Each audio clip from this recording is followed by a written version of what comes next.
ಧರ್ಮಸ್ಥಳದ ಬುರುಡೆ ಕೇಸ್ಗೆ big twist ಸಿಕ್ಕಿದೆ. ಗುಂಡಿ 6ರಲ್ಲಿ ಅಸ್ಥಿ ಪಂಜರದ ಅವಶೇಷಗಳು ಸಿಕ್ಕ ಬೆನ್ನಲ್ಲೇ ಮತ್ತೊಂದು ಟ್ವಿಸ್ಟ್ ಸಿಕ್ಕಿದೆ.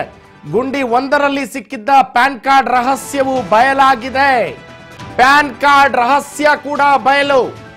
ಪ್ಯಾನ್ ಕಾರ್ಡ್ ಯಾರದ್ದು ಅನ್ನೋ ರಹಸ್ಯ ಬೆಳಕಿಗೆ ಬಂದಿದೆ. ಪ್ಯಾನ್ ಕಾರ್ಡ್ ಹೋಲ್ಡರ್ ಮಾಹಿತಿ ಕೊನೆಗೂ ಬಯಲು. ಪ್ಯಾನ್ ಕಾರ್ಡ್ ಹೋಲ್ಡರ್ 2025ರಲ್ಲಿ ಮೃತಪಟ್ಟಿದ್ದ.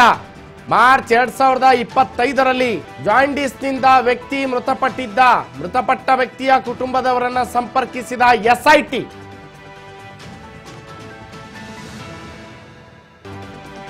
ಮೃತಪಟ್ಟ ವ್ಯಕ್ತಿಯ ಕುಟುಂಬದವರನ್ನ ಸಂಪರ್ಕ ಮಾಡ್ತು ಎಸ್ಐಟಿ. ಧರ್ಮಸ್ಥಳದ ಬುರುಡೆ ಕೇಸ್ಗೆ ಬಿಗ್ ಟ್ವಿಸ್ಟ್. ಗುಂಡಿ 6ರಲ್ಲಿ ಅಸ್ಥಿ ಪಂಜರದ ಕೆಲ ಅವಶೇಷಗಳು ಪತ್ತೆಯಾಗಿರುವಂತಹದ್ದು. ಕೇಸ್ ಏನಿತ್ತು ಅದಕ್ಕೆ ಬಿಗ್ ಟ್ವಿಸ್ಟ್ ಸಿಗ್ತಾ ಇದೆ. ಅನಾಮಿಕ ವ್ಯಕ್ತಿಯ ಹೇಳಿಕೆಗಳನ್ನು ಆಧರಿಸಿ ಹೊರಟ ಎಸ್ಐಟಿ ತಂಡಕ್ಕೆ ಸತತ 3ನೇ ದಿನ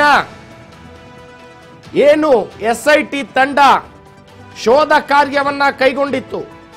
ಸತತ 3ನೇ ದಿನ ಇವತ್ತು ಶೋಧ ಕಾರ್ಯ ಕೈಗೊಂಡಾಗ ಹಲವು ಮಾಹಿತಿಗಳು ಎಸ್ಐಟಿ ತಂಡಕ್ಕೆ ಲಭ್ಯವಾಗಿದೆ.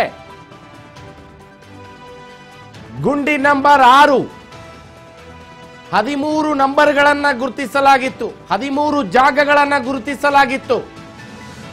13 ಜಾಗಗಳ ಪೈಕಿ